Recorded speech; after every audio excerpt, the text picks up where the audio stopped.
నెలకు 3 లక్షల శాలరీతో ఉన్నది నేను రిజైన్ చేసుకుని ఉద్యోగంలో వచ్చాను. చాలా మంది అనుకుంటున్న పల్లెగా ఈ ఉద్యోగంలో వచ్చినాను కాదు. 100% బీసీలకు న్యాయం జరిగేంత వరకు తెలంగాణలో ఊపిరిన్నంత వరకు పోరాడాలనే ఉద్దేశంలో వచ్చిన ఏ పదవులు ఆశిస్తున్న వ్యక్తి ఉద్యోగంలో కాదు. తెలంగాణలో కేవలం బీసీలను అధికారంలో తీసుకురావాలని చెప్పినాం. అదేవిధంగా అప్పటి వరకు కూడా తెలంగాణలో ఎట్లాంటి ఎన్నికల్లో పోటీ చేసి మీ పదవి కూడా తీసుకోమని చెప్పి వచ్చినటువంటి వ్యక్తులు. సో ఆ కమిట్మెంట్ కూడా అర్థం చేసుకోవాలని చెప్పి కోరుతున్నా. తర్వాత మీరున్నప్పుడు బీసీలకు ఏం చేసిండ్రు అనేటువంటి వారు కూడా కొంతమంది విమర్శకులు ఉన్నారు. సో అధికారంలో ఉన్నప్పుడు కొన్ని నిబంధనలు అడ్డంకులు ఉంటాయి. అయినప్పటికీ కూడా మన చేతనైన సహాయం బీసీలకు చేయడానికి నేను ఎప్పుడు కూడా రెడీగా ఉన్నాను. ఇవాళ బీఆర్ఎస్ గవర్నమెంట్ బీసీల కొరకు ఉప్పల్ బాగాయతులు ఆత్మగౌరవ భవనాలకు ల్యాండ్ అలాట్ చేసింది. యాక్చువల్గా ల్యాండ్ నేరుగా ఆ ప్రదేశంలో లేకుండా ఉంటే హెచ్ఎండీ కమిషనర్గా వచ్చే ప్రసక్తే లేదు. ఈ గంటాబద్ధంగా ఇప్పుడు కూడా చెప్తుంది. అది చాలా మంది తెలియదు. అక్కడ ల్యాండ్ కూలింగ్ తీసుకున్న భూమి మేము దాన్ని కంప్లీట్ చేసి తెలంగాణలో మొట్టమొదటి ల్యాండ్ కూలింగ్ ప్రాజెక్టు కంప్లీట్ చేసి హెచ్ఎండీకు దాదాపు 1500 కోట్ల ప్రాఫిట్ తీసుకొచ్చి 75 ఏళ్ళు మిగిలించినాడు. అప్పుడు బీసీలకు ఆత్మగౌరవ భవనాలు ఇస్తామని చెప్పి కేసీఆర్ గారు ఈటల రాజేందర్ గారు ఆధ్వర్యంలో ఒక సబ్ కమిటీ చేసింది. వాళ్ళు ఎక్కడ వీళ్ళకి భూములు ఇవ్వాలని చెప్తున్నారు. ఒకటేమో కొంతమందికి గోకాపేటలో ఇచ్చింది. ఆ గోకాపేట 735 ఎకరాల భూమి కూడా నేనే సుప్రీంకోర్టులో KSB Ali versus state of Telangana దాని మీద గెలుచుకొని వచ్చినటువంటి వ్యక్తి నేను. ఈరోజు ఆ భూమిలో 140 ఎకరాలు పోతుంది. 140 కోట్లు 735 ఎకరాలు తెలుసుకున్నాను. సరే అక్కడ కొన్ని కులాలకు ఇచ్చినాను. ఇక మిగతా 40 కులాలకు ఇవ్వడానికి ప్లేస్ లేదు. ఈటల రాజేందర్ గారు సతమతం అయిపోయింది. ఓవర్ నేను కూడా పోయినా మా ఊళ్ళో కూడా భూమి అంటే భూమి ఎక్కడ నుంచి చేయాలి సార్ భయం అని చెప్పి పొద్దున ఢిల్లీ పెట్టించి నేనే చస్తున్నాను మొదలుపెట్టి కొడితే నీ భూమి నేను ఇప్పిస్తాను పక్క మొదలు మా కమ్యూనిటీకి ఇస్తామని ఇస్తాను. సరే అని చెప్పేసి అప్పటిదప్ప ఉప్పల్ బాగా తీసుకెళ్ళి 35 ఎకరాల భూమి చూపించాను. తక్షణమైన ఇమ్మీడియట్గా అదే రోజు సాయంత్రం క్యాబినెట్ మీటింగ్ పెట్టి క్యాబినెట్ సబ్ కమిటీ మీటింగ్ పెట్టి ఆ క్యాబినెట్ సబ్ కమిటీలో ఎన్ని సంఘాలు అన్ని తీసుకురమ్మన్నాడు వాళ్ళందరికీ మాట్లాడుతున్నాడు. లేకపోతే అది వచ్చేది కాదు. అది చాలా మందికి తెలియదు. మీరు ఏం చేసిండ్రు బీసీల కంటే ఇంత నేను చెప్పడానికి చాలా ఉన్నాయి. నేను ఒకటి మాత్రమే ఉదాహరణ మీకు ఇవ్వడం జరిగింది. సో మరి విశారదన్ గారికి వస్తే ఆయన ఒక్క బీసీ ఎస్సీ ఎస్సీ కాదు, అగ్రవర్ణాలలో ఉన్నటువంటి పేదలకు కూడా ఆయన ఆదరణ కలిగినటువంటి మరి అందరికీ వచ్చి వారు పాటుపడుతున్నాడు. మరి ముఖ్యంగా బీసీల కొరకైతే వారు నిరంతరం శ్రమిస్తున్నటువంటి వ్యక్తి. మరి అలాంటి వ్యక్తి మన ఉద్యమంలో ఉంచుకోవాలి, గౌరవించుకోవాలి, కాపాడుకోవాలి. ఆ ఉద్దేశంలో అన్ని సందర్భాల్లో కూడా ఇన్వైట్ చేస్తున్నాం. మరి వారు ఈ సందర్భంగా తమ మెసేజ్ పాలమూరు సామాజిక న్యాయ సభను ఉద్దేశించి ఇవ్వాల్సిందిగా కోరుతున్నాను. Thank you sir.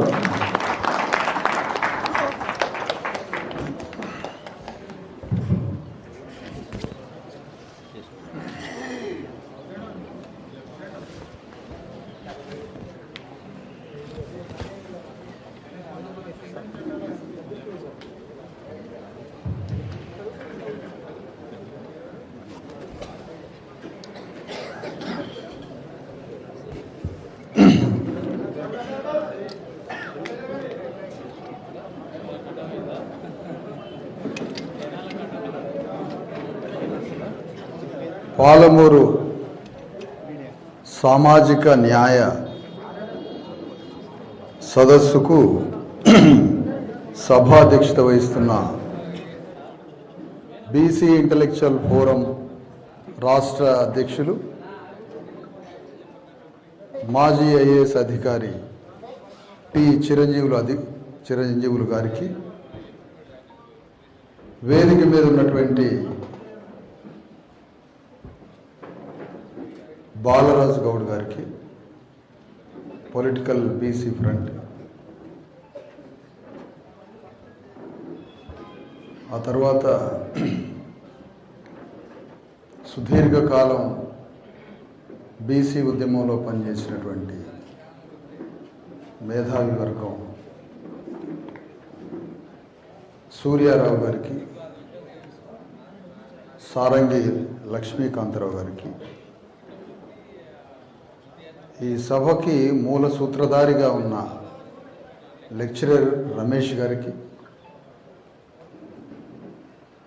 BC SC ST JAC మా నాయకుడు రాఘవేంద్ర ముదిరాజు గారికి, రాము యాదవ్ గారికి, బెక్కం వారు జనార్దన్ గారికి, అన్న అడ్వకేట్ పొన్నం గారికి, ఇంకా వేదిక మీద ఉన్న చాలామంది నాయకులందరికీ, సభలో పాల్గొన్న మీ అందరికీ నమస్తే. జై బీసీఎస్సీ ఎస్టీ, జై భారత రాజ్యాంగం తెలియజేస్తా ఉన్నాను.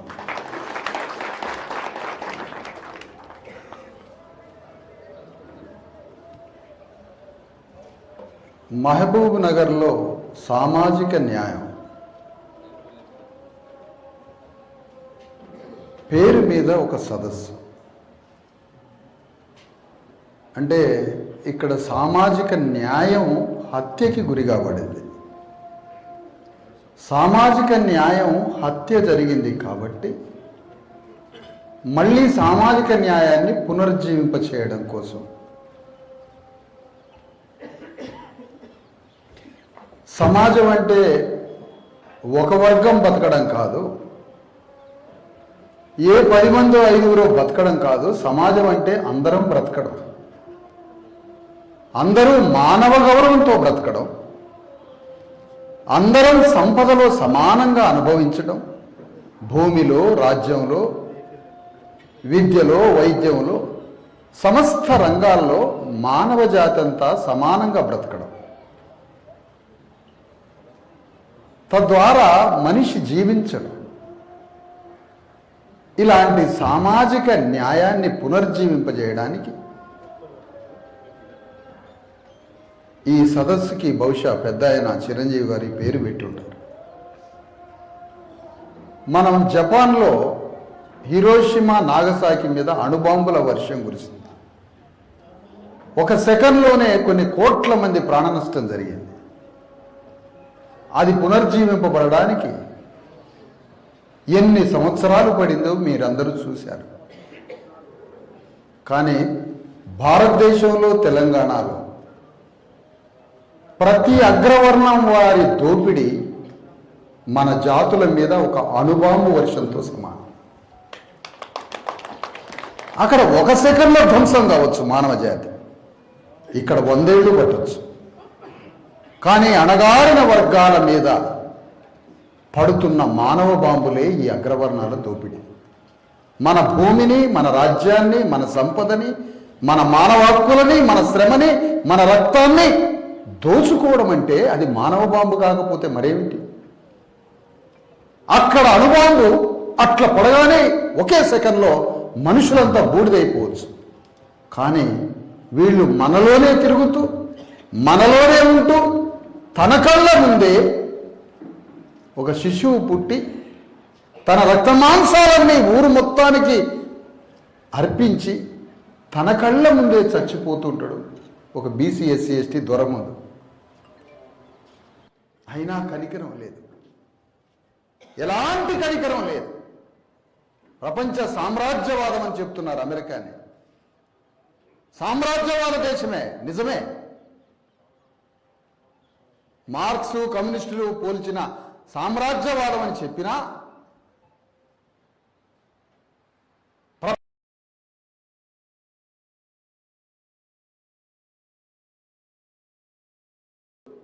పెట్టుబడిదారి వర్గం కార్మికులను దోపిడీ చేస్తుందని చెప్పినా అమెరికా, యూరప్ సమాజంలో అక్కడ శ్రామిక వర్గానికి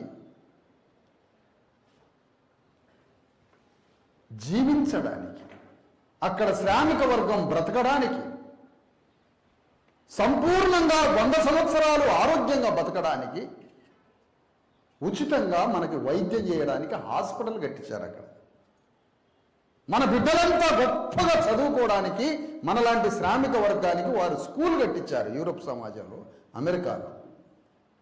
మనందరి చేతికి పని ఇవ్వడానికి అక్కడ పని చూపించారు. మానవ హక్కులు, హ్యూమన్ రైట్స్, మానవ హక్కులు కల్పించారు. విద్యను అందించారు, వైద్యాన్ని అందించారు, చేతికి ఉపాధినిచ్చారు, బ్రతకడానికి కావాల్సిన అన్ని హక్కులు ఇచ్చి క్యాపిటలిస్ట్ సమాజంలో ఉన్నారు. కానీ ఇక్కడ మన సమాజంలో ఒక్క ప్రభుత్వమైనా మనల్ని కరికరించి ఒక దవాఖాన పెట్టించిన పాపాన పోలేదు. ఒక హాస్పిటల్ లేదు, ఒక వైద్యం లేదు, ఏమీ లేదు. అంటే చాలా జాగ్రత్తగా ఈ మాట వినాలి. 2-3 వేల సంవత్సరాల నుండి నిరాటంకంగా మన వర్గాల యొక్క రక్త మాంసాలని దోపిడీ చేసి, పీల్చి పిప్పి చేసి, భూమి మీద, విద్య మీద, రాజ్యం మీద, సంపద మీద, మానవ హక్కులు ఏమీ లేకుండా మనల్ని బానిసలు చేసి, మనల్ని చదువుకోవడానికి కానీ హాస్పిటల్కి కానీ ఎలాంటి మానవ హక్కులు లేకుండా ఇంతగా దోపిడీ చేశారంటే, మరి అగ్రవర్ణం దోపిడీ అణుబాంబులతో సమానం కాదా? ప్రతి అగ్రవర్ణం ఒక ఉగ్రవాదిగా మనల్ని దోపిడీ చేయట్లేదా? అంతటి స్థాయిలో దోపిడీ చేస్తున్నారు. కాబట్టి దేశానికి స్వాతంత్రం వచ్చిన 100 ఏళ్ళు అవుతున్న ఈ కాలంలో అయ్యా మేము కూడా సర్పంచులం అవుతామయ్యా గ్రామానికి, మేము కూడా మీకు సర్పంచులం అవుతాం ఊరికి, మేము కూడా వార్డు మెంబర్లం అవుతాం, మేము ఎంపీటీసీలం జెడ్పీటీసీలం అవుతామయ్యా. ఈ రెడ్డి రావు దొరలే మొత్తం మీరే గ్రామాలని దేశాన్ని పరిపాలిస్తారా, మేము సర్పంచులం అవుతామని మాకు ఒక 42% రిజర్వేషన్లు ఇవ్వండి, మేము కూడా సర్పంచులం అవుతామని అంటే ఒక్కడు మాట్లాడే, ఒక్క అగ్రవర్ణ వాడు మాట్లాడే. ఎందుకు? కారణం ఏంటి? ఏమిటి కారణం? ఆనాడు స్వాతంత్రోద్యమ కాలంలో అంబేద్కర్ మనకి రిజర్వేషన్ల కోసం పోరాడితే అప్పుడు ఏమన్నారు అంబేద్కర్ని? మంగళి పని చేసే, ఎంటుకలు తీసే మంగళాయనకి చదువుకునే అవకాశం ఇస్తే క్షౌర పని ఎవరు చేస్తారో అని అడిగారు అగ్రవర్ణాలు. చెప్పులు కుట్టే ఆయన పరిపాలన చేస్తే చెప్పులు ఎవరు కుడతారు అని అడిగారు. కళ్ళు తీసే గౌరవ ఆయనకి చదువు నేర్పి ఆయన సర్పంచులు చేస్తే కళ్ళు ఎవరు తీస్తారని అన్నారు. అంటే ఈ వర్ణ వ్యవస్థలో, ఈ కుల వ్యవస్థలో అణగారిన కులాలు, అట్టడుగు కులాలకి చదువు చెప్పిస్తే ఈ కుల వృత్తులు ఎవరు చేస్తారని ప్రశ్న మొదలుపెట్టారు ఈ అగ్రవర్ణాలు. అంటే మనకి చదువు వస్తే కుల వృత్తులు ఆగిపోతాయి. వాళ్ళ సేవకులుగా 3000 సంవత్సరాల నుంచి సేవ చేసినాం కదా, అది ఆగిపోతుంది. కాబట్టి కళ్ళు తీసి ఆయన కళ్ళే తీయాలి కానీ సర్పంచ్ కావద్దు, చదువుకోవద్దు, ఉద్యోగం చేయొద్దు. బట్టలు ఉతికే చాకలి తల్లి బట్టలే ఉతకాలి తప్ప ఆమె సర్పంచ్ కావద్దు, చదువుకోవద్దు. బట్టలు ఉతికే చాకలి తల్లిని ఈ దేశానికి కలెక్టర్ని చేసి సర్పంచ్ని చేసింది భారత రాజ్యాంగం. కానీ ఇప్పుడు రేవంత్ రెడ్డి కులాల వృత్తులు కులాలే చేసుకోవాలి తప్ప ఆ కులాలు చదువుకోవద్దు, ఆ కులాలు ఉద్యోగాలు చేయొద్దు, ఆ కులాలు సర్పంచులు కావద్దని సనాతన ధర్మం వైపు, కుల వ్యవస్థ, వర్ణ వ్యవస్థ వైపు రేవంత్ రెడ్డి నిలబడ్డాడు. సమానత్వం వైపు లేడు రేవంత్ రెడ్డి. నువ్వు బీజేపీని విమర్శిస్తున్నావు కదా రేవంత్ రెడ్డి. బీజేపీని సనాతన ధర్మం, ఏం కులం వాడు ఆ కులం పనిచేసుకోవాలి. సామెత పుట్టించిండు అగ్రవర్ణం ఆయన, ఎవరి పని వాళ్ళు చేసుకోవాలని. ఎవరి పని వాళ్ళంటే ఈ అణగారిన కులాలు ఏ కుల వృత్తులు చేసుకుంటున్నాయో ఆ కుల వృత్తులు చేసుకోవాలి తప్ప శంభూకుడు చదువుకుంటే శంభూకుడిని నరికేస్తారు, శంభూకుడు చదువుకుంటే శంభూకుడిని నరికేస్తారు. ఎందుకు? ధర్మం తలకిందులైతుందట. శంభూకుడు శూద్రుడు, శంభూకుడు శూద్రుడు కాబట్టి శంభూకుడు చదువుకుంటాడు. శంభూకుడు చదువుకుంటే శంభూకుడు తల నరికేస్తారు. ఎందుకంటే శంభూకుడు కానీ చదువుకుంటే రాజ్యాన్ని ఏలే రాజు అవుతాడని. శంభుకుని నరికేశారు. మరి ధర్మం తలకిందులైతుంది అని శంభుకుని నరికిన వైపు బీజేపీ పార్టీ ఉంది. ఎందుకు? అణగారిన కులాలకు రాజ్యం రావద్దు, సంపద రావద్దు, భూమి రావద్దు, ఈ దేశం అగ్రవర్ణాల చేతిలోనే ఉండాలి అని బీజేపీ ప్రతిపాదించింది. ఇప్పుడు రేవంత్ రెడ్డి ఎటువైపు? బీజేపీ ఆలోచన వైపు ఉన్నాడా? లేదు, సమానత్వం వైపే రేవంత్ రెడ్డి ఉంటే 42% చట్టం కోసం రేపటి నుంచే ఆమరణ నిరాహార దీక్ష ఎత్తికి మాకు చట్టం తీసుకొని రా. ఢిల్లీ పోయి పార్లమెంట్ ముందు యుద్ధం చేయి. పార్లమెంట్ ముందు యుద్ధం చేసి నువ్వు 42%, 50% బీసీలకి 9th షెడ్యూల్లో పెట్టి ఈ చట్టాన్ని నువ్వు తీసుకురాలేదు కాబట్టి, ఈ చట్టం కోసం నువ్వు పోరాటం చేయడం లేదు కాబట్టి వర్ణ వ్యవస్థ వైపు, కుల వ్యవస్థ వైపు, బీజేపీ సిద్ధాంతం వైపు రేవంత్ రెడ్డి ఉండడం తేలిపోయింది. రేవంత్ రెడ్డి బీజేపీ సిద్ధాంతం వైపు లేడు అని నువ్వు నిరూపించుకోవాలంటే రేవంత్ రెడ్డి, మాకు 90% మంది ప్రజలు మేము ఉన్నాం, మాకు 90% రిజర్వేషన్లు ఇచ్చి పార్లమెంటులో చట్టం తీసుకురా, పార్లమెంట్లో 9th షెడ్యూల్ పెట్టు, మా అణగారిన వర్గాలందరినీ సమన్యాయంతో చూస్తే నువ్వు కుల వ్యవస్థ వైపు లేవు, వర్ణ వ్యవస్థ వైపు లేవు, బీజేపీ సిద్ధాంతం వైపు నువ్వు లేవు, రాజ్యాంగం వైపు ఉన్నావని మేము నమ్ముతాం నిన్ను. కానీ రేవంత్ రెడ్డి 42% చట్టం కోసం ఎందుకు పోరాటం చేయట్లే? కారణం ఏమిటి? ఎందుకు పోరాటం చేయట్లే? ఈ మధ్య ఒక జేఏసీ పుట్టిందయా, జేఏసీ మన తెలంగాణలో. మన జేఏసీలు కాదు, అది అగ్రవర్ణాల జేఏసీ. ఆ అగ్రవర్ణాల జేఏసీ రెడ్డి, వెలమ, కమ్మల అందరికి కలిపి ఒక జేఏసీ పుట్టించారు వీళ్ళు. ఆ జేఏసీకి చైర్మన్ రేవంత్ రెడ్డి, ఆ జేఏసీకి వైస్ చైర్మన్ కేసీఆర్, ఆ జేఏసీకి ఇంకో వైస్ చైర్మన్ కిషన్ రెడ్డి. ఈ ముగ్గురు కలిసి తెలంగాణలో బీసీ, ఎస్సీ, ఎస్టీలలో ఒక సామాజిక విప్లవం వస్తుంది కాబట్టి మన ముగ్గురం ఒక్కటి కావాలి. వాళ్ళ సామాజిక విప్లవ నినాదంతో తెలంగాణ మొత్తం ఒక అగ్ని పరాటాలాగా లేవబోతుంది కాబట్టి మన ముగ్గురం మేల్కొని ఉండి వాళ్ళ సామాజిక విప్లవం వైపు పోకుండా కృష్ణా నదిలో నీళ్ల వాటా ఎంత అనే సబ్జెక్టు బయటికి తీయాలి అని కేసీఆర్ బయటకు వచ్చి పాలమూరు రంగారెడ్డి ప్రాజెక్టు గురించి ఏమిటి, కృష్ణానది నీళ్ల వాటా ఏంటి, గోదావరి నీళ్ల వాటా ఏంటి అని లెక్కలు మొదలుపెట్టింది కేసీఆర్. ఎంత భయంకరమైన దోపిడీ ఇది! ఈ మాట ఎంత భయంకరమైన మాట ఇది! సామాజిక న్యాయం అనే ఒక విప్లవం తెలంగాణ గడ్డ మీద ఇన్ని సంవత్సరాల తర్వాత, 2500 సంవత్సరాల తర్వాత తెలంగాణ గడ్డ మీద సామాజిక విప్లవం ఒకటి వస్తుంటే తెలంగాణ రాజ్యంలో సాగరాల వాటా ఎంత, మంగళల వాటా ఎంత, యాదవుల వాటా ఎంత, గుజరాజుల వాటా ఎంత, అణగారిన కులాలైన మంగలి కులం, చాకలి కులం, సమస్త సబ్బండ కులాల కుమ్మరుల వాటా ఎంత, మేఘరుల వాటా ఎంత, మాలమాదిగల వాటా ఎంత, పద్మశాలిల వాటా ఎంత, విశ్వబ్రాహ్మణుల వాటా ఎంత అని 150 కులాలు తెలంగాణలో ఉన్న సంపదలో, రాజ్యంలో, భూమిలో మా వాటా ఎంత అని మొదటిసారిగా సంఘ విప్లవం వస్తుంటే దీన్ని అణిచివేయడానికి కేసీఆర్ బయటకు వచ్చి 3 కోట్ల మంది అడుగుతుంటే సామాజిక న్యాయం, కృష్ణానదిలో వాటా ఎంత అని అంటాడు. ఇంతకన్నా దొంగ, ఇంతకన్నా పెద్ద దోపిడీదారుడు, ఇంతకన్నా మాంత్రికుడు ఎవడైనా ఉంటాడా తెలంగాణలో? నువ్వు ఒక ప్రతిపక్ష నేతగా ఉండి సామాజిక విప్లవం వస్తుంటే ఈ సామాజిక విప్లవం వైపు మాట్లాడడానికి 42% రిజర్వేషన్ల గురించి మాట్లాడకుండా నువ్వు బయటకు వచ్చి కృష్ణానది నీళ్ల గురించి మాట్లాడతావా? ఎంతటి దోపిడీ! మహబూబ్ నగర్లో నీళ్లు బారినాయి అన్నావు. మహబూబ్ నగర్లో నీళ్లు బారినా మా వలసలు ఆగిపోలే. మహబూబ్ నగర్లో నీళ్లు రాకముందు మా వలసలు ఆగిపోలే.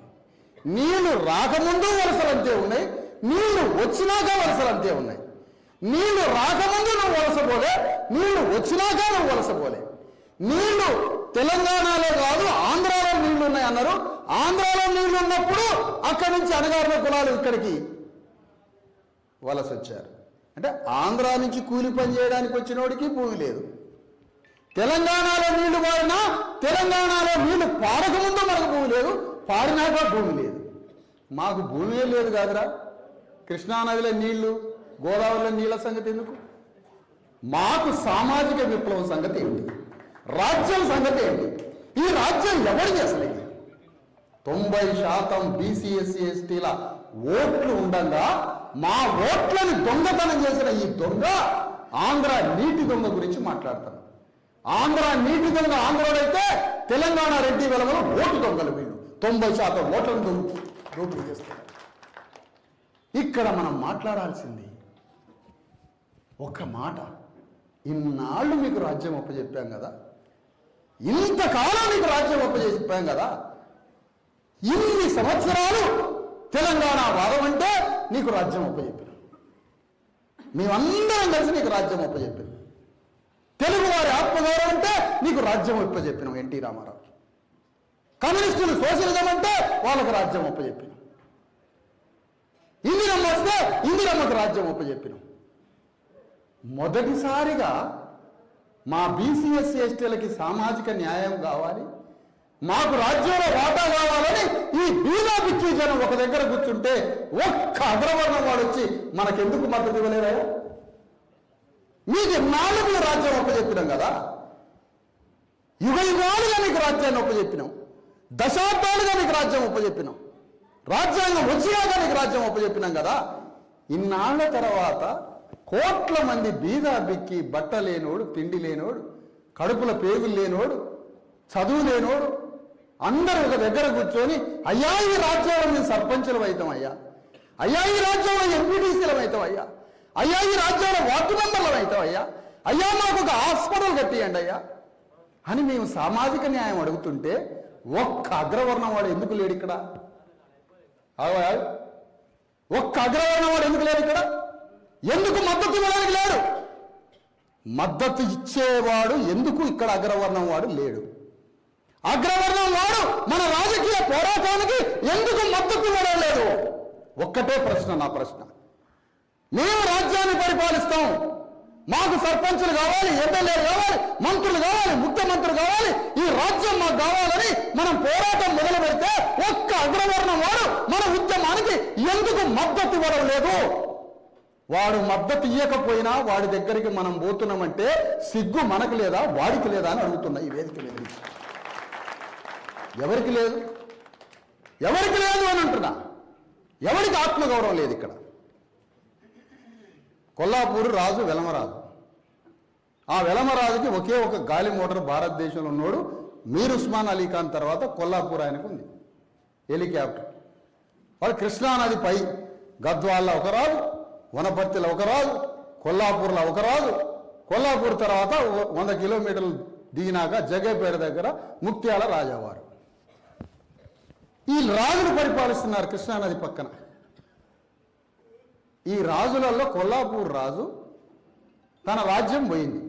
భారత రాజ్యాంగం వచ్చిండు, అంబేద్కర్ వచ్చిండు. రాజ్యాంగం వచ్చినాక కొల్లాపూర్ రాజావారు కూలిపోయిండు. ఇది తెలుసుకున్నాడు కేసీఆర్. అమ్మా, భారత రాజ్యాంగం వచ్చి వెలమల రాజ్యం పోగొట్టిందిరా, కాబట్టి అదే మహబూబ్ నగర్ పార్లమెంట్లో నేను పోటీ చేసి వెలమరాజుగా పార్లమెంట్లో పోవాలని నిర్ణయం తీసుకున్నాడు. ఈ మహబూబ్ నగర్ పిచ్చోళ్ళు ఓట్లేస్తారు కదా అని. అంటే ఎంత జాగ్రత్త అయిన విషయం అంటే, కొల్లాపూర్లో వెలమరాజ్యం భారత రాజ్యాంగం వచ్చి ప్రజాస్వామ్యం వచ్చి గణతంత్ర రాజ్యాంగం వచ్చిన తర్వాత కొల్లాపూర్ రాజ్య సంస్థానం నేలమట్టమైతే నా వెలమరాజు నేలమట్టమైందని పగబట్టిండు రాజ్యాంగం మీద. ఎవరు? మాంత్రికుడు కేసీఆర్, మంత్రగాడు కేసీఆర్.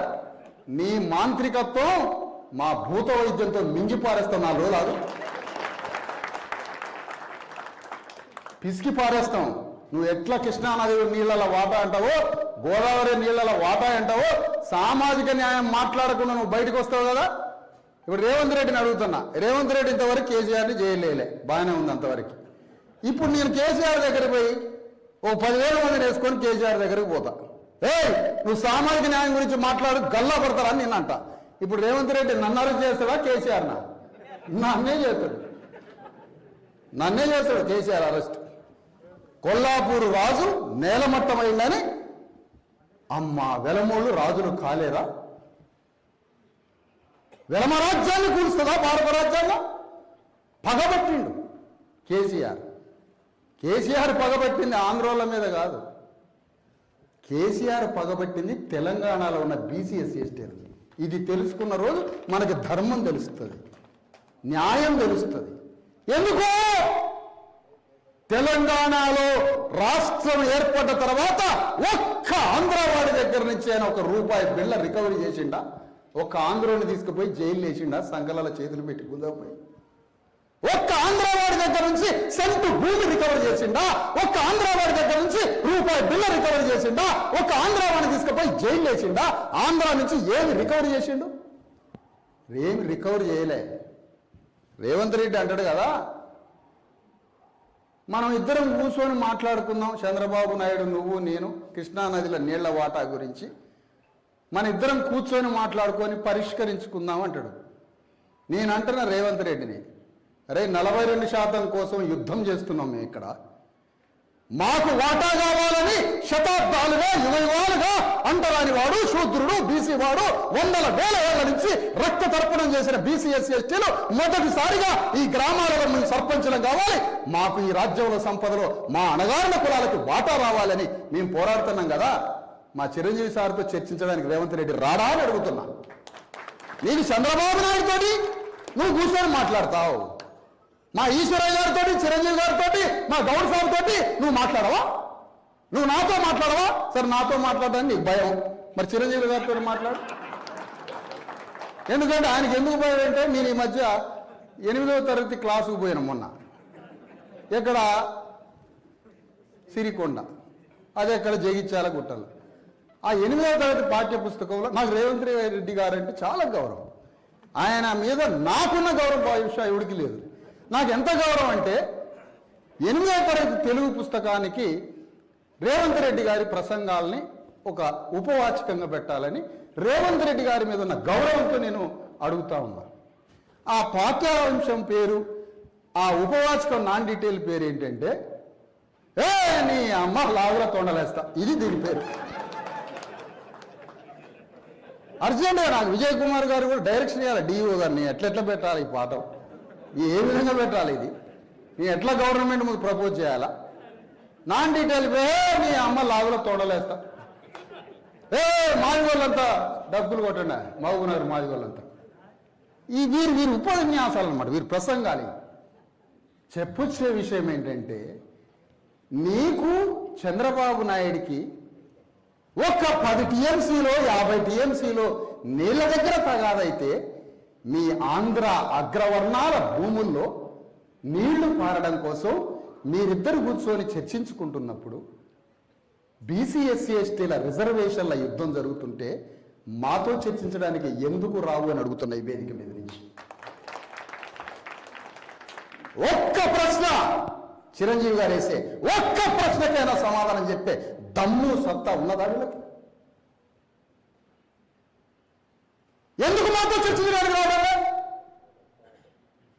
నెలల తరబడి సంవత్సరాల తరబడి బీసీఎస్సీ ఎస్టీల కోసం పోరాడుతుంటే చర్చించడానికి ఎందుకు రావడం? చంద్రబాబు నాయుడు టీఎంసీల కోసం చర్చించడానికి మాట్లాడతావా? దేనికి చర్చించడానికి రావడాలి? అందుకనే ఇక్కడ ఆంధ్ర అగ్రవర్ణాలు తెలంగాణ అగ్రవర్ణాలు ఒక్కటై ఈ నీళ్ల పంచాయతీ బయటికి తీసుకొచ్చి మన బీసీఎస్సీ ఎస్టీల జీవితాన్ని ధ్వంసం చేయడానికి బయలుదేరారు. అక్కడ కొల్లాపూర్ రాజు మీద పగబట్టిన కేసీఆర్, రాజ్యాంగం మీద పగబట్టిన కేసీఆర్, కొల్లాపూర్ రాజ్యం నేలమట్టమైందని ఆ నేలమట్టమైన రాజ్యంలో నుంచి మళ్ళీ మరొక కొల్లాపూర్ రాజుని పుట్టించాలన్న మాంత్రికుడు కదా. మాంత్రికుడు అంటే సృష్టికర్త, సృష్టించేటోడు. ఈ మాంత్రిక విద్యలతోటి మళ్ళా కొల్లాపూర్ రాజ్యాన్ని సృష్టించాలని పార్లమెంటులో పోటీ చేసిండు. మరి కొల్లాపూర్ రాజ్యాన్ని భారత రాజ్యాంగం నేలమట్టం చేసి రాజులు కాదు పరిపాలించాల్సింది, రాజు దైవాంశ సంభూతుడు కాదు, రాజు కాదు మానవుడే, రాజు కాదు మానవుడు ముఖ్యమని రాజ్యాంగం వచ్చి రాజులు నేలమట్టం చేసింది. 540 సంస్థానాల్లో కొల్లాపూర్ ఎగిరిపోయింది. ఎగిరిపోయిన దానికి మళ్ళా ఆయన వారసుడిగా కేసీఆర్ కొల్లాపూరు రాజు యొక్క వారసత్వంగా పార్లమెంటుకు పోటీ చేసి రాజ్యాంగం ఏం చేసింది మరి? కొల్లాపూరు రాజుని నేలమట్టం చేసి గౌన్లోలు కూడా పార్లమెంట్లోకి పోవచ్చు, పద్మశాలీలు కూడా పార్లమెంట్లోకి పోవచ్చు అని రాజ్యాంగం అంబేద్కర్ రాస్తే పద్మశాలి నుంచి ఎవరు పోటీ చేసిండు? ఎవరు? గౌన్లోల నుంచి ఎవరు పోటీ చేసిండ్రు? బాలరాజు గౌడ్. బాలరాజు గౌడు కొల్లాపూర్ రాజు మీద పోటీ చేయడానికి వచ్చాడు. ఆయన పద్మశాలి నుంచి వచ్చినటువంటి ఆ పెద్ద మనిషి కొల్లాపూర్ రాజు మీదకి పోటీకి వచ్చాడు. మరి మహబూబ్ నగర్ వాళ్ళు తేల్చాల్సింది ఏంటి? వెలమరాజు వైపు ఉంటుందా ఆంధ్రవాదం ఓడిపోవాలా తెలంగాణ వాదం గెలవాలన్న పేరు మీద కేసీఆర్ ఆంధ్రవాదం ఓడిపోవాలి తెలంగాణ వాదం నిలబడాలన్న పేరు మీద వెలమరాజు పార్లమెంట్లోకి పోవడానికి వచ్చాడు మీ దగ్గరికి. కానీ మీరు ఓట్లు మాత్రం ఎవరికి వేసారు? వెలమరాజు కేసి పార్లమెంట్లోకి పంపారు. మరి తెలంగాణ వాదం చచ్చిపోతుందని, తెలంగాణ వాదం పోతుందేమోని భయపడి ఆ తెలంగాణ వాదాన్ని అడ్డం పెట్టుకొని భారత రాజ్యాంగాన్ని చంపి పార్లమెంట్లో పోయిండు కొల్లాపూర్ రాజు వారసుడైన కేసీఆర్. మరి ఫూలే అంబేద్కర్ వారసులు ఒక పద్మశాలి అయినా ఒక గౌన్ల అయినా రాజ్యాంగాన్ని మేము నిలబడతాం, మాకు ఓటేయండి అని వాళ్ళిద్దరు మేము ముందుకు వస్తే మనం ఓటేయాలి. అంటే రాజ్యాంగాన్ని చంపిన వాళ్ళల్లా కేసీఆర్ లేడు, మనం ఉన్నాం. కేసీఆర్ ఎటువైపు ఉన్నాడు? తన ధర్మం వైపే ఉన్నాడు. మహబూబ్ నగర్ జిల్లాలో ఆంధ్రాని తెలంగాణని కలిపిన ముఖ్యమంత్రి ఇక్కడి నుంచే పుట్టిండు, బూరుగుల రామకృష్ణారావు. ఆంధ్రాని తెలంగాణని కలిపి ఆంధ్రప్రదేశ్గా అవతరింపజేసినోడు బూరుగుల రామకృష్ణారావు, మీ జిల్లా వాడే. అందులో నుంచి గొడ్డలు పెట్టి నరికి తెలంగాణని సపరేట్గా చేసి వెలమ రాజ్యాన్ని సృష్టించిన కేసీఆర్ ఇక్కడి నుంచి పార్లమెంటుకు పోయినోడే. ఈ రెండు పంచాయతీలకు మనకేమైనా సంబంధం ఉందా? ఏమైనా సంబంధం ఉందా అంట. ప్రొఫెసర్ కోదండరామ్ అట పాపం వంగి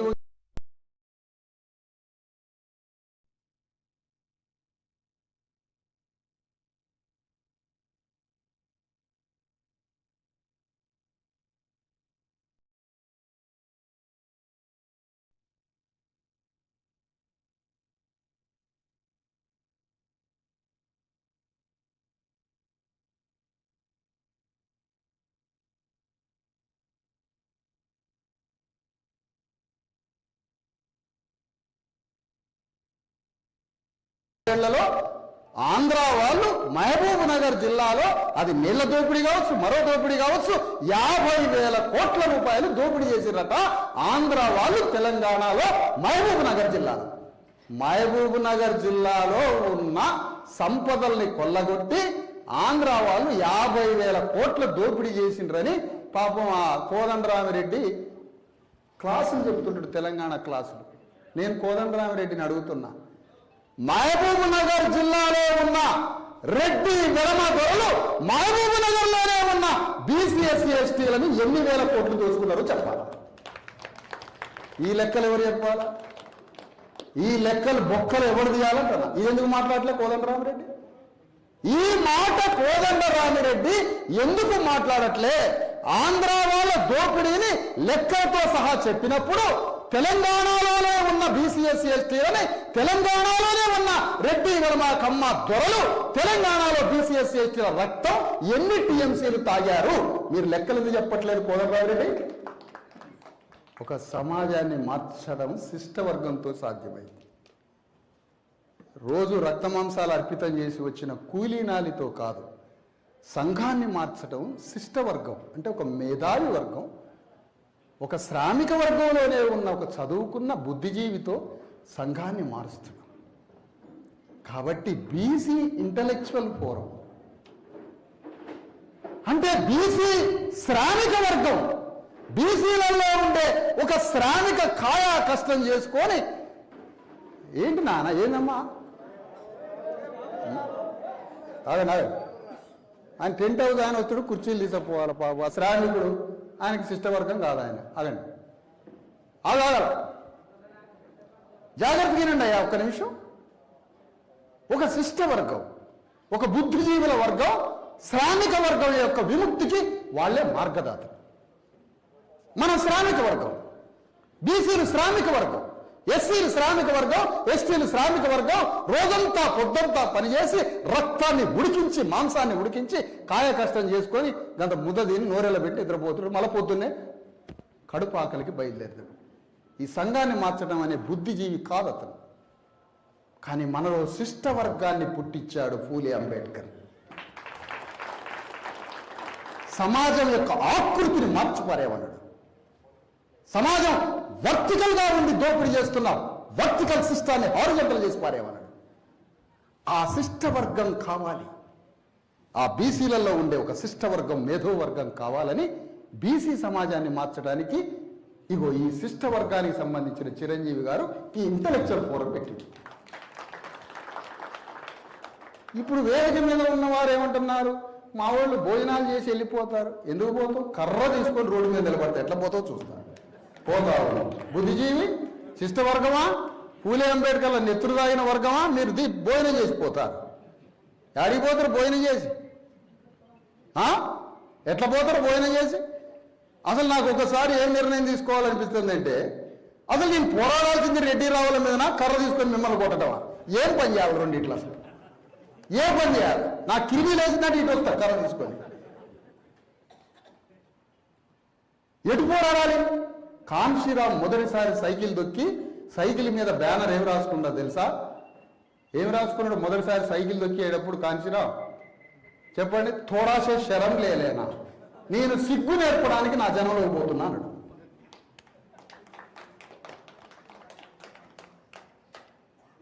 అన్నం తిని పోతారు మీటింగ్కి. ఈ మాట బయట అనండి, ప్రెస్లో అనండి. మరి అప్పుడు రెడ్డి ఆయన ఏం చెప్తారో చూద్దాం. అన్నం తిని యుద్ధం చేయడానికి కూర్చోండి. అక్కడ అన్నం పెట్టకపోయినా జ్ఞాన అన్నం పెట్టడానికి వచ్చాడు పెద్ద మనిషి. ఈ జ్ఞాన అన్నాన్ని తిని ఇంకా మళ్ళా రాడు ఎవడు, ఇక వచ్చేటోడు లేడుగా. భూగోళం పని అయిపోయింది. ఒక్కడు మిగిలిండి, ఒక ఐఏఎస్ ఆఫీసరు రిటైర్డ్ అయ్యి హృదయం తట్టుకోలేక వచ్చాడు.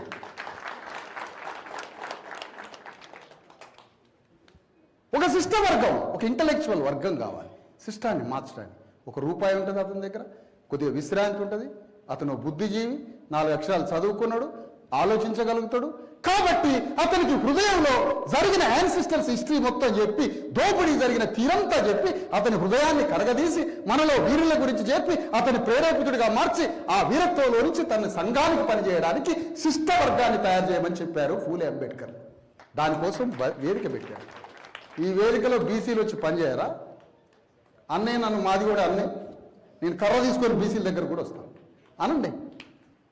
నువ్వెవరు కొట్టడానికి మమ్మల్ని కొడితే బీసీ ఆయన కొట్టాలి, మాది ఆయన అట్లా కొడతారంటే చిరంజీవి సార్తో కొట్టిస్తా అప్పుడు కర్ర తీసుకొని, పెద్ద కర్రతో. అసలు నిద్ర పడుతుందా మన చరిత్ర తెలిస్తే? నిద్ర పడుతుందా అంటారా?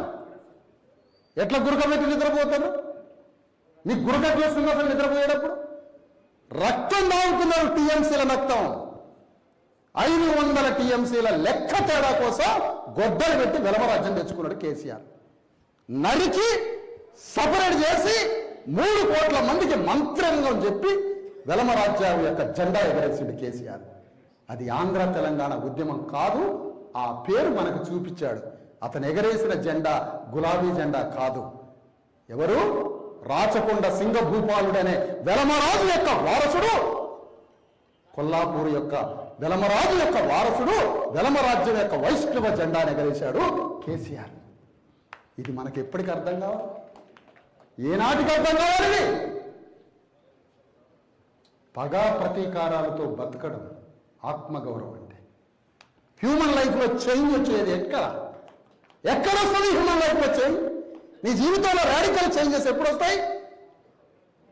నువ్వు పగా ప్రతీకారం తెచ్చుకుంటే. ఉందా నీకు పగా ప్రతీకారం? రెడ్డి గారి భుజం మీద చేయతే సబ్బు పెట్టి కూడా స్నానం చేయడేనా? ఆ పని అమ్మ నా పేరు పెట్టి పిలిచిండు. నువ్వు గొడ్డువా? పేరు పెట్టి పిలవకపోతే ఏం పెట్టి పిలుతారా? నువ్వు పశువా గొడ్డువా? నన్ను పేరు పెట్టి పిలిచిండు. అరే పేరు పెట్టి పిలవకపోతే మరి ఏం పెట్టి పిలుస్తావు కదా ఆయన నిన్ను? బానిస అంటాడా ఏంది? నేను 100,000 సార్లు పేరు పెట్టి పిలిచిన ఆయన నన్ను ఎవరు లెక్క చేయట్లే. రెడ్డి గారు పేరు పెట్టి పిలిస్తే నన్ను వదిలిపెట్టిపోతాడు ఆయన. తెలంగాణ రాష్ట్రాన్ని ఆంధ్రాలో కలిపిన బూర్గుల రామకృష్ణారావు మహబూబ్ నగర్లో తన రాజ్యం కోసం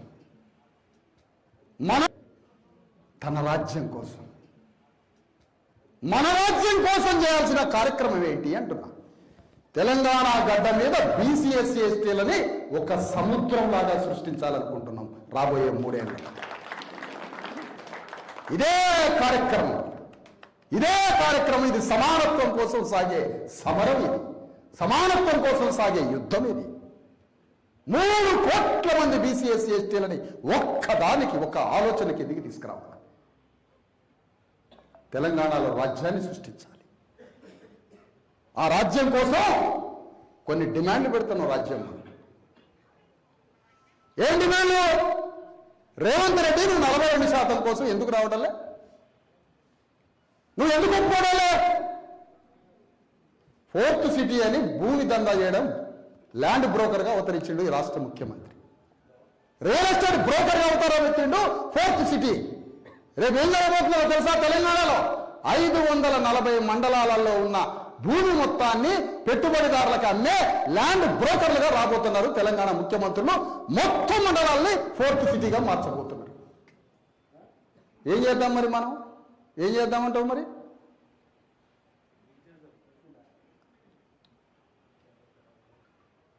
ఈ రాష్ట్రం, ఈ దేశం మనది. మన రక్త మాంసాలతో దేశాన్ని కట్టినాం, తెలంగాణని కట్టినాం. తెలంగాణని పరిపాలించిన మీర్ ఉస్మాన్ అలీ ఖాన్ కావచ్చు, నిజాం నవాబులు కావచ్చు, వాళ్ళకి మాదిగోని ఎట్లా దోపిడీ చేయాలా, మంగళాయిని ఎట్లా దోపిడీ చేయాలా, సాగలాయిని వివక్షతగా ఎట్లా చూడాలో పాపం వాళ్ళకి తెలియదు.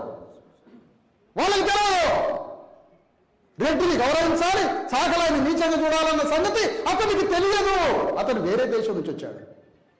కానీ వేల లక్షల మందితో రాలే నిజాం నవాబు. ఇక్కడ 10,000 గ్రామాలలో పరిపాలన సౌకర్యం కోసం, పరిపాలనకి అతనికి పరిపాలకుడు అడ్మినిస్ట్రేటర్ కావాలి కాబట్టి అప్పటికే సమాజం మీద ఆధిపత్యం చెలాయిస్తున్న వెలమారెడ్డి కర్ణం దొరలని తన పరిపాలనలో భాగస్వాములు చేసుకునేసరికి ఆ పరిపాలనలో భాగస్వాములైనటువంటి రెడ్డి వెలమ కర్ణం దొరలు నిజాంకి నవాబుకి నేర్పారు. సాగలోడికి భూమి లేకుండా చేయి, సాగలోడు బట్టలు ఉతకాలి, మాదిగోడు చెప్పులు కుట్టాలి, చాలైన బట్టలు నేయాలి. అన్ని కులాలని అవమానించి వాళ్ళని దోపిడీ చేసే, వాళ్ళని వివక్షగా చూసి వాళ్ళని అణిచివేసే పని అగ్రవర్ణాలు నిజాం నవాబుకు నేర్పారు. కానీ అగ్రవర్ణాలు ఏం చేసిండ్రు? మరి నవాబు నీ గోరి కడతాం కొడుకు, నవాబుగా నువ్వు గోరి కట్టాల్సింది అగ్రవర్ణాలక. మరి వాడే రాసిండు నవాబు గోరి కడతావు. ఇనాం ల్యాండ్ ఇచ్చినోడికి సాగలాయనకి మంగళాయనకి ఓ మంగళాన్ని గొడుగు పెట్టిండాడు నిజాం నవాబుకి. పోలని చెప్పు 10 ఎకరాలు దున్నుకోపు అన్నాడు. ఓ సాగలాయన కోడిని కోసిండాట. ఎవడో కోడిని కోసింది, భలే కోసిండు, మంచిగా వండి పెట్టిండంటే పలానా సాగలే పో 10 ఎకరాలు దున్నుకోపు. చెప్పులు గుట్ట మాదిగా ఆయన 2 చెప్పులు ఒకే తరాజులు వేసి చూసిండాట మీర్ ఉస్మాన్ అలీ ఖాన్. 2 సమానంగా ఉన్నాయట బరువు.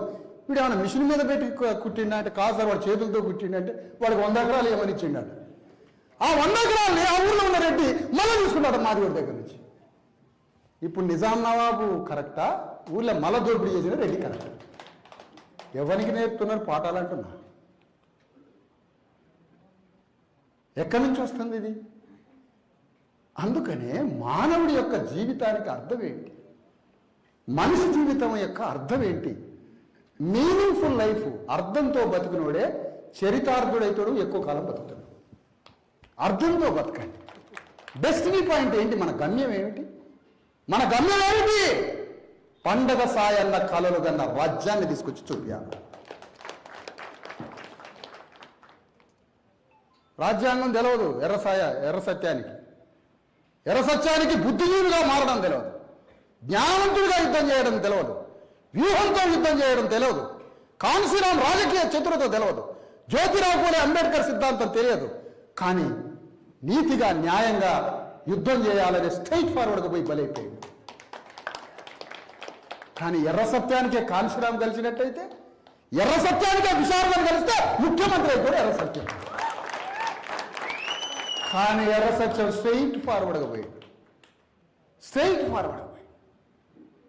ఈ సమాజంలో వ్యూహం అవసరం, సమాజాన్ని కట్టే పద్ధతి అవసరం. పండగ సాయన్నకి రోషం ఉండే, రెడ్ల మీద రాముల మీద భూస్వాముల మీద యుద్ధం చేయడానికి పండగ సాయానికి రోషం ఉంది, చదువు లేని పండగ సాయానికి.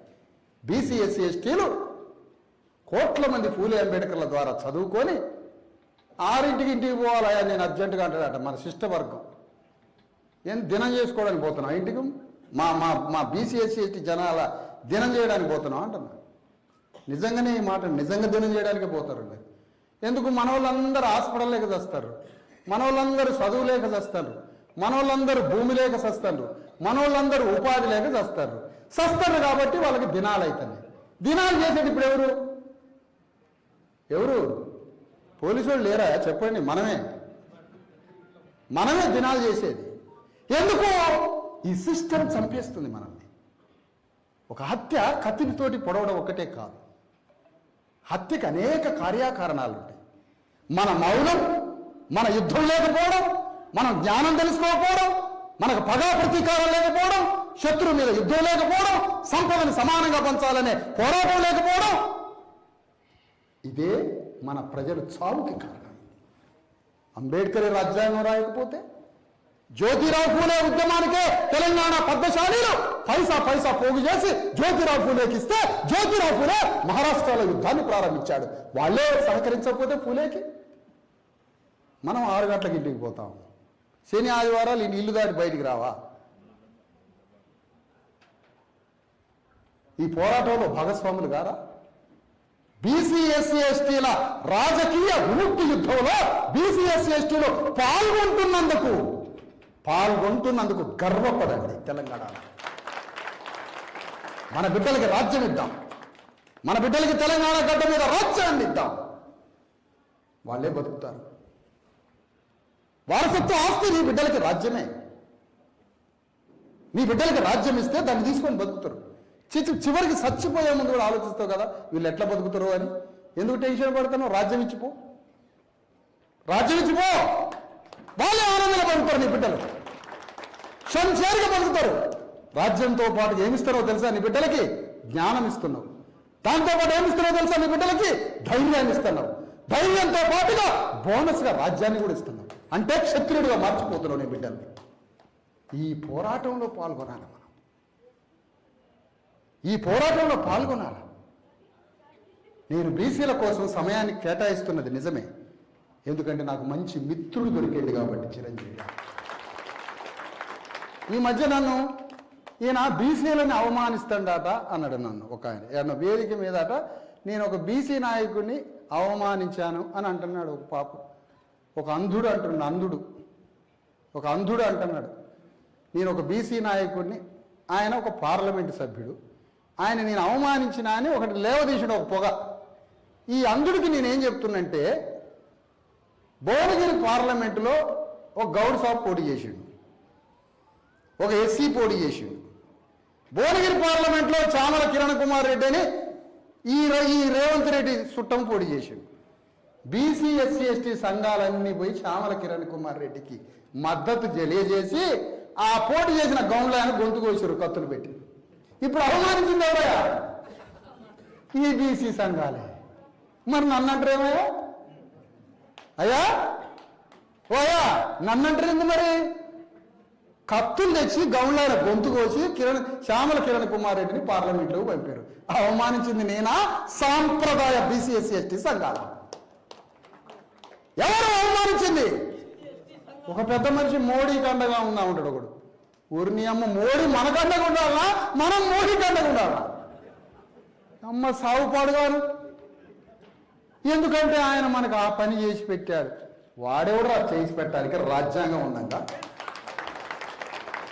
నీలో పోరాటం ఉండగా అడవి చేయడానికి గల్లా బట్టి గుంజకొచ్చి నడి రోడ్డు మీద వంగ తీసి పని చేపిస్తాం. వాడు ముఖ్యమంత్రి అయినా ప్రధానమంత్రి అయినా. రాజ్యాంగం ఇది ఫూలే అంబేద్కర్ ఇచ్చిన వాక్యం, ఇది డైలాగ్. మోడీకి అండగా ఉండాలనా? రేవంత్ రెడ్డికి అండగా ఉండాలనా, కేసీఆర్కి అండగా ఉండాలనా? సాంప్రదాయ బీసీ ఎస్సీ ఎస్టీ సంఘాలు 70 ఏళ్ల నుంచి తెలంగాణలో సాంప్రదాయ బీసీ ఎస్సీ ఎస్టీ సంఘాలు, సాంప్రదాయ కుల సంఘాలు తెలంగాణ గడ్డ మీద 70 ఏళ్ల నుంచి రెడ్డి వెలమదొర పాలక వర్గాల పక్షాన నిలబడబట్టే స్వతంత్రంగా ఒక బీసీ వాడు రెడ్డి మీద పోటీ చేయడానికి, వెలమ మీద పోటీ చేయడానికి, ఈ గ్రామ సర్పంచ్ ఎన్నికల్లో యుద్ధం చేయడానికి ఎవడు ముందుకు రాకపోయే.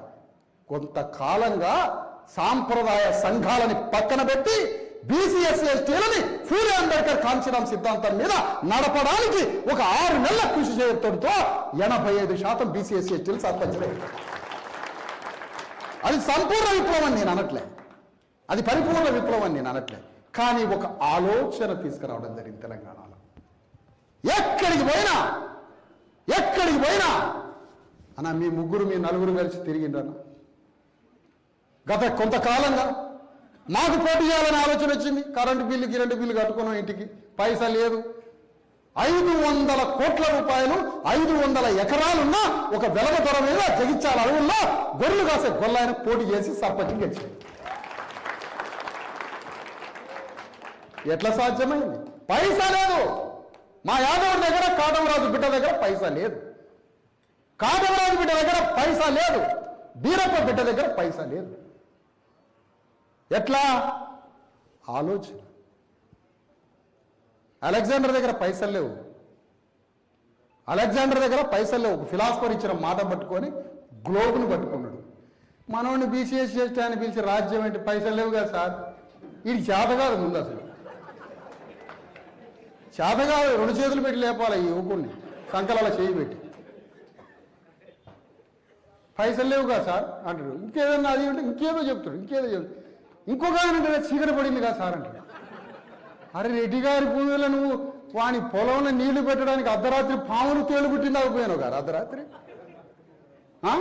అని మోటార్ వేయడానికి, వాడికి ఇంజన్ పెట్టడానికి, వాడి భూమిలో నీళ్లు కట్టడానికి, వాడి శవాలను తగలబెట్టడానికి డామ్న పుణ్యమైలిందాక శ్మశానాలు ఉంటాయి గారు.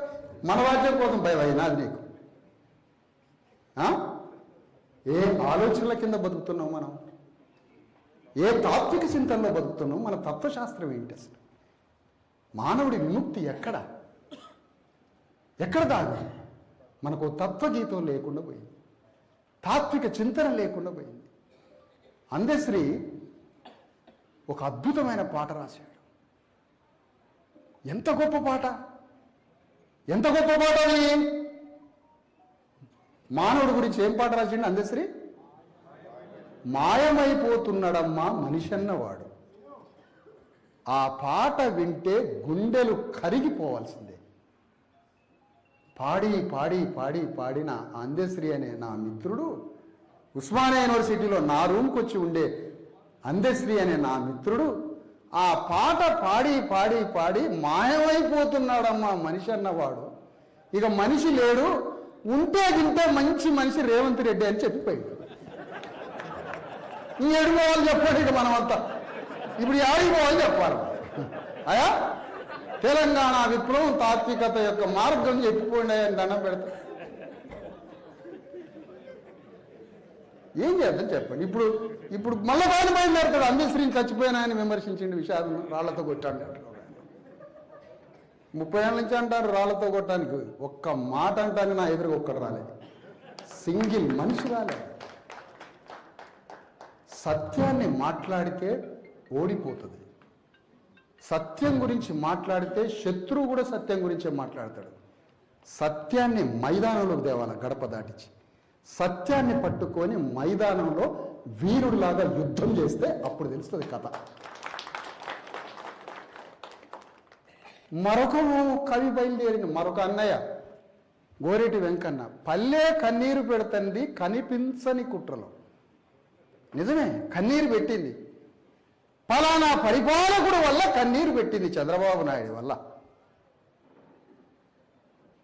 మరి తెలంగాణ గడ్డ మీద మనందరికీ కన్నీళ్లు తెప్పిన కేసీఆరే ఈ తెలంగాణకి పన్నీరు కురిపించిండని కేసీఆర్ దగ్గరికి పోయిండుగా. ఏ పాట, ఏ గాయకుడు, ఎవరు మనకి తాత్విక మార్గాన్ని చూపించేది?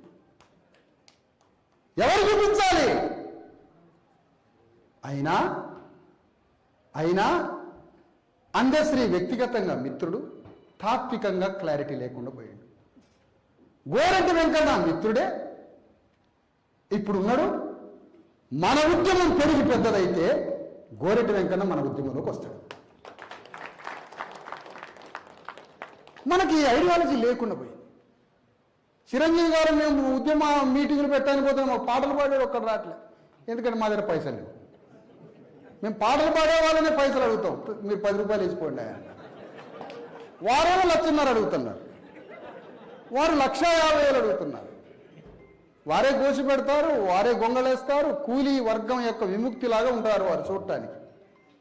తెలంగాణలో పాటలు పాడే గుంపులు భారతదేశ చరిత్రలో ఎక్కడా ఏ రాష్ట్రంలో లేవు ఇన్ని బృందాలు. ఈ బృందాలన్నీ పేద వర్గం విముక్తి యొక్క రూపాన్ని వేసుకొని అగ్రవర్ణాలని సింహాసనం మీద కూర్చోబెడుతున్నారు గత శతాబ్దాలుగా, దశాబ్దాలుగా. ఇది ఎక్కడా లేదే.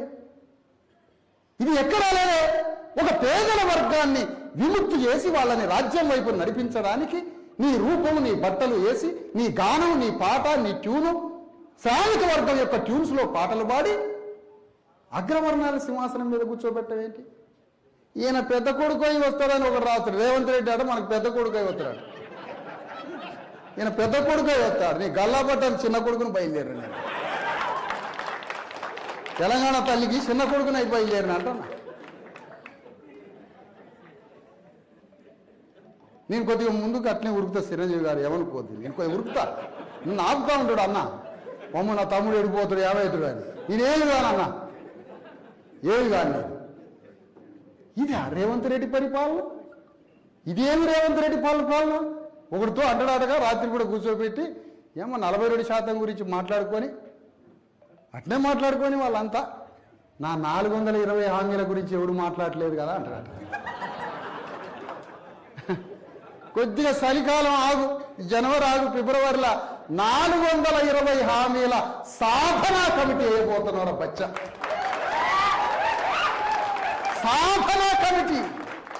సాధన కమిటీ 420 సాధన, నీవు ఇచ్చిన హామీల సాధనా కమిటీ మీటింగు సాయంత్రం, 42% రిజర్వేషన్ల మీటింగ్ ఉదయం, ఎస్సీ/ఎస్టీల బీసీల మీటింగ్ మధ్యాహ్నం.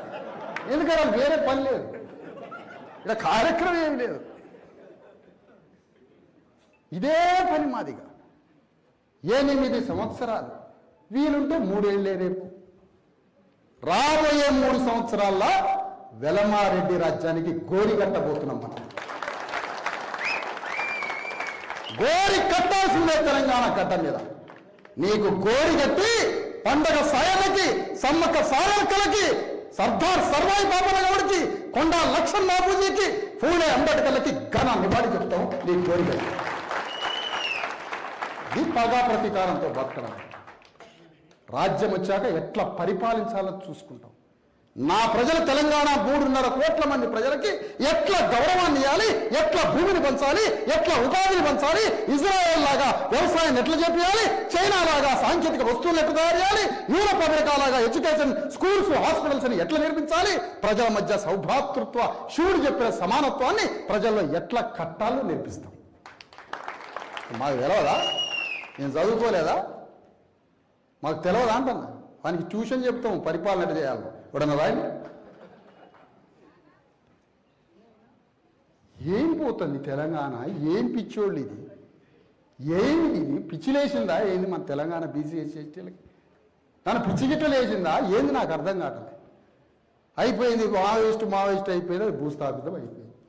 వాడు రక్తం దాగి 100,000 మంది అందులో పోయి చచ్చిపోయారు. కమ్యూనిస్ట్ పార్టీలలో పోయి ఖాళీ బూడిద అయిపోయినాం. తెలుగుదేశం పార్టీ ఎన్టీ రామారావు వెంబడిపోయాడు, చంద్రబాబు నాయుడు వెంబడిపోయి కాట్లకు పోతే, ఇందిరమ్మ రాజ్యంలో పోతే ఈ గతి పట్టింది. అన్నీ అయిపోయాయి. ఇక మిగిలింది బీసీ/ఎస్సీ/ఎస్టీల రాజ్య స్థాపన మాత్రమే. భూవగిలేని రెడ్డోళ్ళు ఉంటారు అక్కడక్కడ, పేద రెడ్డోళ్ళు ఉంటారు. పాపం భూవగిలేని మనోడేమటే తిరుగుతుంటారు. కొద్దిగా మనోళ్ళతో ఉంటారు అక్కడక్కడ రెడ్లు. పాపం ఖచ్చితంగా వాళ్ళని మన దాంట్లో తీసుకున్నాం. నీ భుజాలు కాయలు కాసేటట్టు మా జెండా మోయాల రెడ్డి గారు. కరెంటు స్తంభం ఎక్కి చిరంజీవి గారి ఫ్లెక్సీ కట్టాలి. రెడ్డి కట్టాలి. కరెంటు స్తంభం ఎక్కి చిరంజీవి గారు మా ఐఏఎస్ అధికారి నాయకత్వం అని రెడ్డి గారు డబ్బు కొట్టుకుంటూ తిరగాలి. ఇది నవ్వులకు వస్తుంది అంటున్నా. అంటే మనం చేయొచ్చా? ఆయన ఏళ్ళు లేడా, రెడ్డి ఏళ్ళు లేడా, సీటీలు కొట్టడా?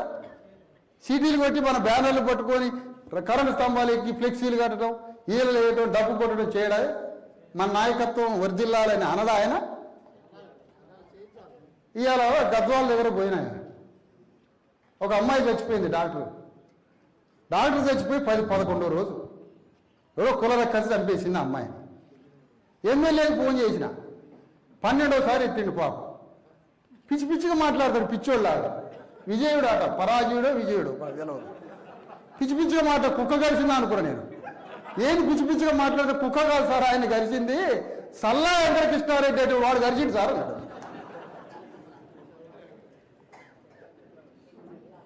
అందుకని ఆయన ఆధీనంలో ఉంటాడు సార్ ఈ ఎస్సీ ఎమ్మెల్యే. ఈ ఎస్సీల ఎమ్మెల్యేలు మొత్తం రెడ్ల చేతి కింద పనిచేస్తుంటారు, వాళ్ళ దగ్గర పనిచేస్తారు. నువ్వు రేపు ఉదయం వరకు ఈ సావుకాడికి రాకపోతే నీ కొంప ముందు ధర్నా చేస్తానని చెప్పిన ఫోన్లో. ఎవడు కలెక్టర్ రాలే, జాయింట్ కలెక్టర్ రాలేదు, ఆర్డీఓ రాలే, ఎంఆర్ఓ రాలే. అమ్మాయికి అన్యాయం జరిగిందని పోలీసు వాళ్ళు కేసు పెట్టారు. అంటే గవర్నమెంట్ ఎక్కడ ఉంది? ఎటు వైపు స్టాండ్ అయి ఉంది? బాధితురాలి వైపు ఉన్నది. గవర్నమెంట్ పోవాలవుతా శవం దగ్గరికి, ఇంటికి పోవాలవుతా, తల్లిదండ్రుల్ని పలకరించి ఏం చేయాలో ప్రాథమికంగా ఆ రీహాబిలిటేషన్ ఏదో ఒకటి ఇస్తారు కదా, 10,000 ఏదో ఇచ్చినా అయిపోయినా గవర్నమెంట్ పోద్దా ఇంటికి? ఎంఆర్ఓ మా అమ్మమ్మ వాళ్ళ అమ్మ చనిపోయింది అంటాడు ఎంఆర్ఓ. ఎన్నో రోజులు అంటే ఇది ఇది ఇవ్వాలే సార్ అన్న. అమ్మమ్మ వాళ్ళ అమ్మట డైరెక్ట్ అమ్మాయి చనిపోయింది. మా అమ్మాయి, మా కూతురు చనిపోయింది. ఇది బుద్ధి సిగ్గున్న ప్రభుత్వం ఏనా అంటున్నా. సిస్టంలో ఉన్న పల్స్, అడ్మినిస్ట్రేషన్ యొక్క నాడి అట్లా పట్టుకుంటే ముఖ్యమంత్రి గుండె ఎట్లా కొట్టుకుంటుందో చెప్పచ్చు. అది అడ్మినిస్ట్రేషన్. పోలీసు వాడి యొక్క లాఠీలో ఉండే ఫోర్సు, ఆ కాఠిన్యం, ఆ లాఠీలో ఉన్న కాఠిన్యం ఎట్లా ఉంటుందో ముఖ్యమంత్రి గుండె కూడా అంతే ఉంటుంది. అది అడ్మినిస్ట్రేషన్ పల్స్. ఏం స్వభావం నడుస్తుంది సిస్టంలో? సంఘం కోసం పనిచేయడం, మన వర్గాల కోసం రాజ్యం తీసుకురావడం, వీరుల్లాగా శత్రువుతో యుద్ధం చేయడం, అదే జీవితం అంటే. అదే జీవితానికి అర్థం. ఈ సాయంత్రం పూట 6ంటిగా ఛాయ్ హోటల్ కాడ నిలబడబాకండి. అంబేద్కర్ సంఘాలు, ఎస్సీబీసీ సంఘాలు, కుల సంఘాలు 6 గంటల కాడ ఛాయ్ బాగుంటుందన్న ఆయన 6 నుంచి 9 దాకా ముచ్చట్లు పెడితే కర్ర తీసుకొని కొడతా సెంటర్ల దాకా వచ్చి. నేనే కొడతా. ఏం పని సెంటర్లా అంట. రెడ్డి నిలబడట్లేదు సెంటర్లా. బార్ అండ్ రెస్టారెంట్లో రెడ్లు వచ్చి తాగరేంది? బీసీ ఎస్సీ ఎస్టీల రెస్టారెంట్లో ఒకటే ముచ్చట్లు 10 దాకా వానికి గల్లాపేట నింపడానికి. మా కొంప మీద తాగి సచ్చే కదా, మీ కొంప మీద అందరు కూర్చొని తాగొచ్చుగా. ఆ తాగేటప్పుడు గింతే ఎట్లాగో 90% గుర్తుందిగా, 90 పెగ్గే వేసి ఎక్కువ తాగకుండా మన రాజ్యం ఎట్లా వస్తుందో ముచ్చట పెట్టండి అని ఆయన కొంపల మీద కూర్చొని పెన్ను కాగితం తీసుకొని మన రాజ్యం ఎట్లా తేవాలి. ఎందుకంటే మీకు ముచ్చట పెట్టాలి, జిమజిమలు ఆడాలిగా వాళ్ళు. సరసరా ఆ 97 తాగి మన రాజ్యం ఎట్లా తెచ్చుకోవాలో తెల్లవారి దాకా చర్చించండి మీ కొంపల కూర్చొని. ఇది వ్యవహారం. ఎందుకో రెడ్డి వెలమ దొరలు వాళ్ళ ఇళ్ల మీద అట్లే కూర్చుంటారు.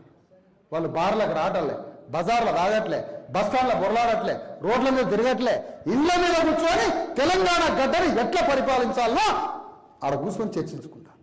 బార్లలో బీసీ ఎస్సీ ఎస్టీలు రోడ్ల మీద వైన్ షాపులలో దాగి బజార్లో తిరిగితే కర్ర తీసుకొని అడుగుతాం. ఎందుకంటే నా అన్నలు కాబట్టి నా తమ్ముడు కానీ. కొడితే మీరు కొట్టండి, నన్ను పోలీస్ స్టేషన్ పోయి చెప్పుకుంటాను. అయ్యా మా అన్నలకు రాజ్యం రావాలంటే వీడు కొట్టి చంపుతాను అంట. ఎవడు అడగేవాడు లేక, చెప్పేవాడు లేక. అందుకని మిత్రులారా, బీసీ ఎస్సీ ఎస్టీ బంధువులారా, బీసీ ఎస్సీ ఎస్టీ బలగం ఉన్న మిత్రులారా, మన యొక్క పూర్వీకుల లెగసీ, వారసత్వం, బీసీ ఎస్సీ ఎస్టీల విముక్తి కోసం 1000 సంవత్సరాల నుంచి పోరాటం మొదలైంది. అది శివుడు చెప్పిన సమానత్వమా, బుద్ధుడు చెప్పిన సమానత్వమా, సాహు మహారాజు చెప్పిన విషయమా, జ్యోతిరావు ఫులే ఆలోచన, శివాజీ మహారాజు బోధించిన రాజ్యమా, అశోక చక్రవర్తి రాజ్యమా, బింబిసారుడి రాజ్యమా?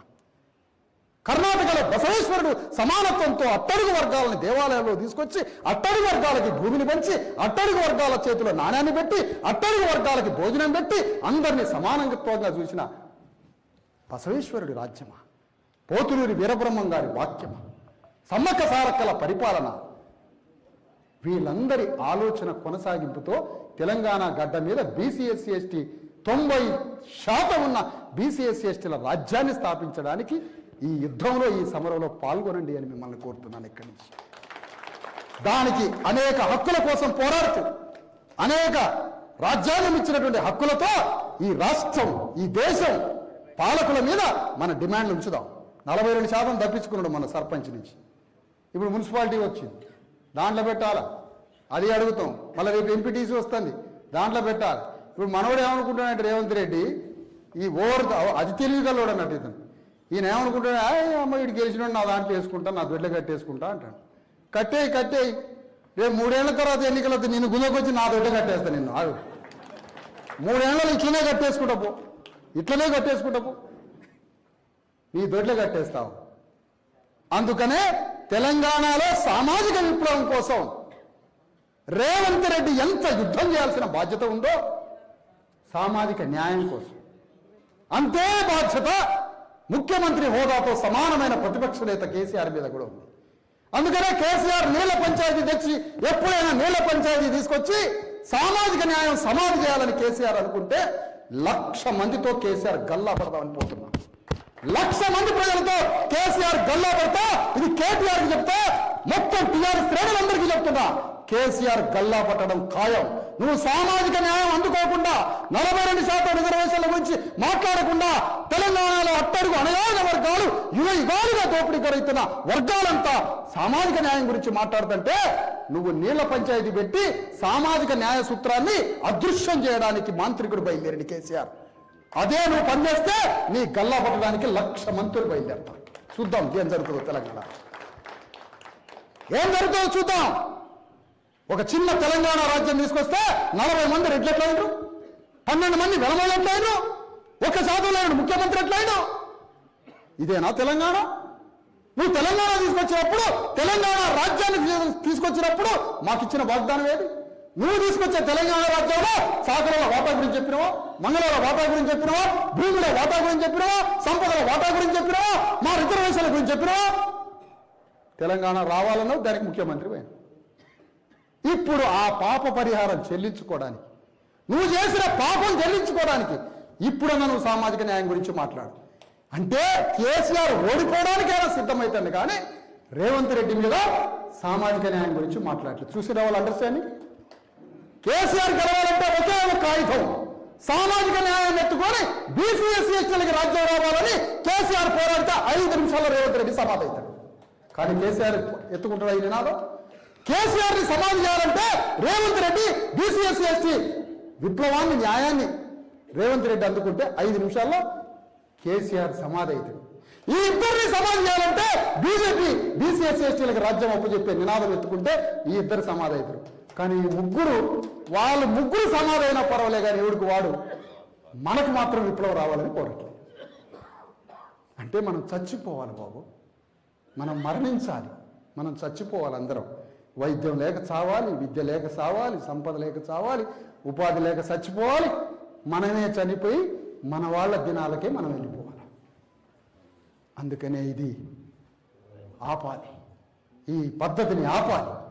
తెలంగాణలో బీసీఎస్సీ ఎస్టీల రాజ్యం కోసం అందరం కలిసి ఉద్యమించి ఈ పోరాటంలో మనందరం పాల్గొని చరితార్థులమైదామని మీ అందరికీ మన ధర్మాన్ని బాధ్యతని గుర్తు చేసి సెలవు తీసుకుంటున్నాం.